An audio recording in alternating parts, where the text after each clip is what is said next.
আর সুরজিৎ আমার কাছে যদি থাকে তাহলে তার কথাই নেই। ওই যমরাজ একটু একটু করে পিছুতে পিছুতে পিছুতে পিছুতে। তুমি থামো তো। ও এতটা ট্রেন জার্নি করে এসেছে, নিশ্চয়ই খুব ক্লান্ত।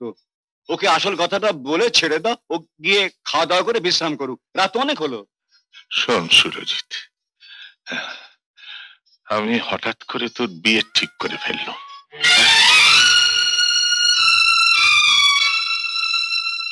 কিন্তু বাবা আমার, না না, আমি ভাবছিলাম তোর সঙ্গে একটা পরামর্শ করে নেব।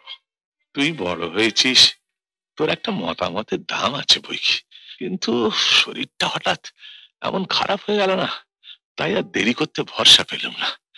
যদি মরার আগে বৌমার মুখটা না দেখে যেতে পারি। বাবা আমার এ মেয়ে তোর পছন্দ হবে। হ্যাঁ, আমি দেখেছি, খুব ভালো। বলো না ডাক্তার, বলো না। হ্যাঁ, নামেও যেমন লক্ষ্মী, দেখতেও তাই, চোখ ফেরানো যায় না। তোর মার দেশগ্রামের বন্ধু মনোরমা দেবী, তার 5 বছরের মেয়ে লক্ষ্মীকে রেখে মারা গিয়েছিলেন। ওর মৃত্যু শয্যায় তোর মা কথা দিয়েছিলেন যে লক্ষ্মীর সঙ্গে তোর বিয়ে দেবে। এই কদিন আগে লক্ষ্মীর মামা লক্ষ্মীকে নিয়ে এখানে এসেছিলেন। তা আমার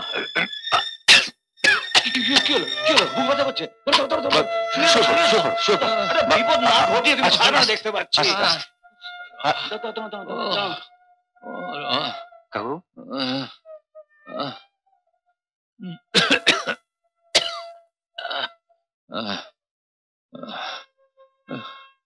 নিজে একটু শান্তি পেতে তোকে আর কষ্ট দেব না।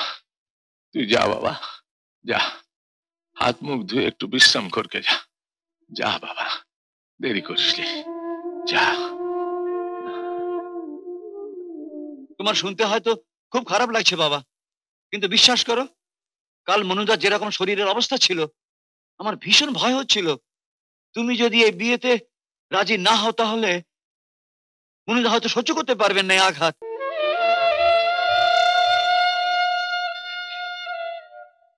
মনুদার বেশি তোমার উপরে গভীর বিশ্বাস। আমায় কি বলছিলে জানো? আমায় বলছিল, ডাক্তার তুমি তুমি আমার বড় ছেলেকে জানো না। আরে লক্ষ্মী তো সুন্দরী মেয়ে, একটা কানা খোঁড়া মেয়ের সঙ্গে যদি আমি ওর বিয়ের সম্বন্ধ করতাম, তাহলে আমার কথা রাখবার জন্য, জানো, আমার কথা রাখবার জন্য হাসি মুখে ওই মেয়েকে সে বিয়ে করতো। তুমি তুমি এ যুগের রামচন্দ্র। হ্যাঁ হ্যাঁ, রামচন্দ্র। তাই তো আমি ভগবানকে বলি, ঠাকুর ঠাকুর তুমি তো এই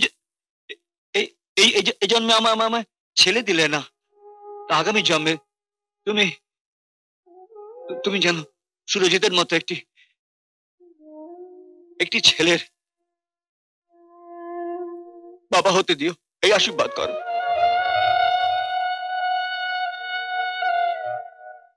আমি চলি বাবা, কাল মনুদের অবস্থা ভালো ছিল না জানো। আমি একটু সারা রাত ছিলাম তো, বিশ্রাম করতে পারিনি। আমি যাই একটু খেয়ে দিয়ে বিশ্রাম করি গে। তুমি তো এসে গেছো, আর কোনো ভাবনা নেই, আমি চলি। হ্যাঁ ডাক্তারবাবু, ডাক্তারবাবু, বাবু কেমন করছেন, শিগগিরই চলুন।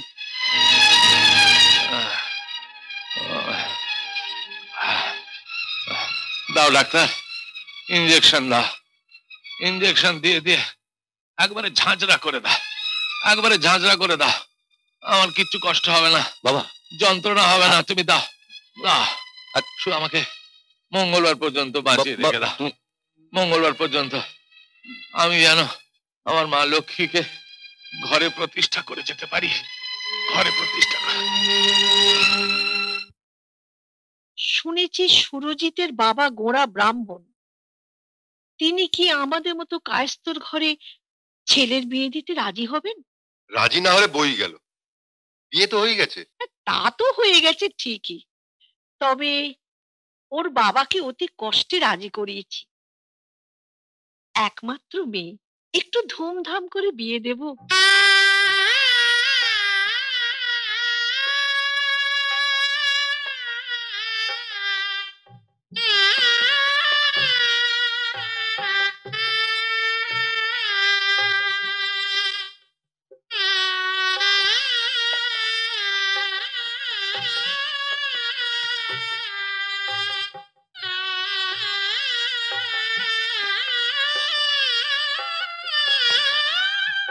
বিয়ের পর থেকে আপনি আমার সঙ্গে একটাও কথা বলেননি। আমাকে কি আপনার পছন্দ হয়নি?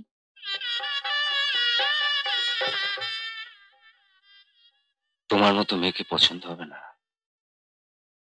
এমন মানুষ পৃথিবীতে একলা আছে বলেও তো মনে হয় না। তাহলে আমি কি কোনো অপরাধ করে ফেলেছি? অপরাধ? অপরাধ তুমি করো না লক্ষ্যে, অপরাধ করেছি আমি, যে অপরাধের কোনো মার্জনা নেই।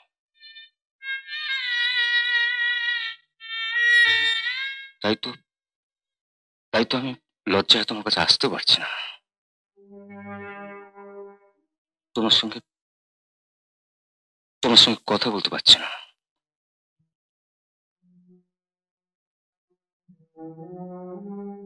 আমায় বলুন না কি হয়েছে।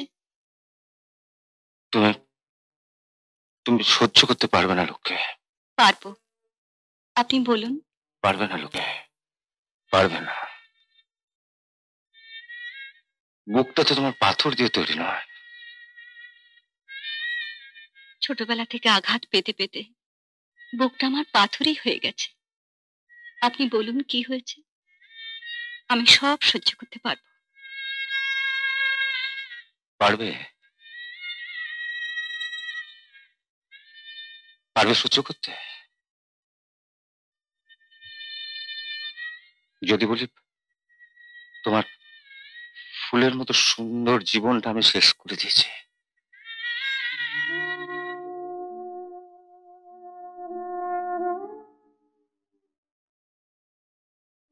বোধনের দিনে আমি তোমার বিসর্জন দিয়ে দিয়েছি লক্ষ্মী।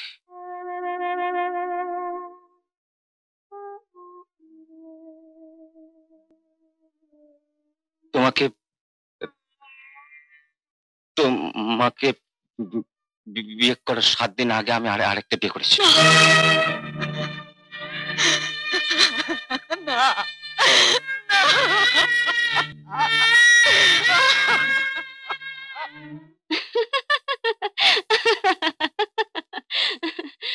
বিশ্বাস করো, এই একটি কারণেই আমি সুরজিৎকে বিয়ে করেছি। তার মানে সুরজিৎকে তুমি ভালোবাসো না? একেবারে না ভালোবাসলে আর বিয়ে করলাম কি করে। তবে ওকে যা ভালোবাসি তার থেকে অনেক অনেক বেশি ভালোবাসি স্বাধীনতা। তুমি বলো না, বাবার পছন্দ করা ওই ইঞ্জিনিয়ার পাত্রকে বিয়ে করলে এত রাত অব্দি তোমার সঙ্গে আড্ডা মারতে পারতাম? বলো, পারতাম? হ্যাঁ, শুধুমাত্র আড্ডা মারার জন্য? তুমি তো আমার কলেজ লাইফ থেকে জানো সুশোভন, 4 দেয়ালের মধ্যে আমি বেশিক্ষণ বন্দি থাকতে পারি না, কেমন যেন হাঁপিয়ে উঠি। I like to enjoy my life. ছুটবো, খেলবো, বেড়াবো, যখন যা মর্জি হয় করবো। অন্য কোথাও বিয়ে হলে, এমনকি তোমার সঙ্গে বিয়ে হলেও, তোমার বাবা মা নিশ্চয়ই এই স্বাধীনতাটুকু আমায় দিতেন না। আচ্ছা, তুমি কি করে ভাবলে যে সুরজিৎ তোমাকে তোমার মর্জি মতন চলতে দেবে? ভুলে যেও না, এখন তুমি ওর বান্ধবী নও, ও স্ত্রী। কি যে বলো, এতদিন ওর সঙ্গে মিশো কি এটুকু চিনতে পারিনি? দেখলে না, আমার ধমক খেয়ে ওরকম পিতৃভক্ত ছেলে কিরকম সুসুর করে রেজিস্ট্রি করতে রাজি হয়ে গেল। রাজি আমি হতাম না লক্ষ্যে, বিশ্বাস করো, শুধু বাবাকে বাঁচাতে গিয়ে। আমার জীবনটাকে আপনি এমন ভাবে শেষ করে দিলেন।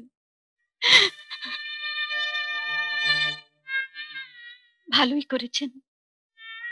আমার মতো একজন হতভাগীর জীবনের কি বা মূল্য আছে আপনার কাছে?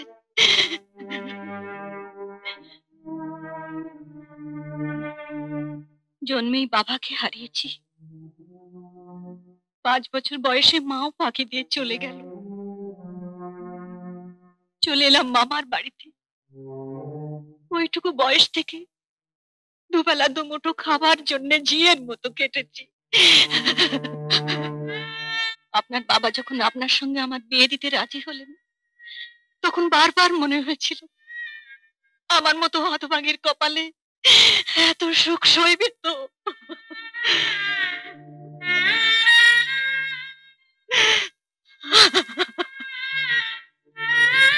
তুমি তুমি এভাবে কেঁদো না লক্ষ্মী, তোমার চোখের জলে আমার জীবনে অভিশাপ নেমে আসবে।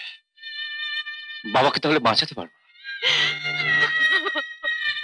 লোকে লোকে আমি যখন তোমায় বিয়ে করেছি তোমার সব দায়িত্ব আমার। আমি তোমায় কলকাতা নিয়ে যাব, বাড়ি ভাড়া করে দেবো, কাজের লোক রেখে দেবো। দেখবে দেখবে কোনো কষ্টই হবে না লক্ষ্যে।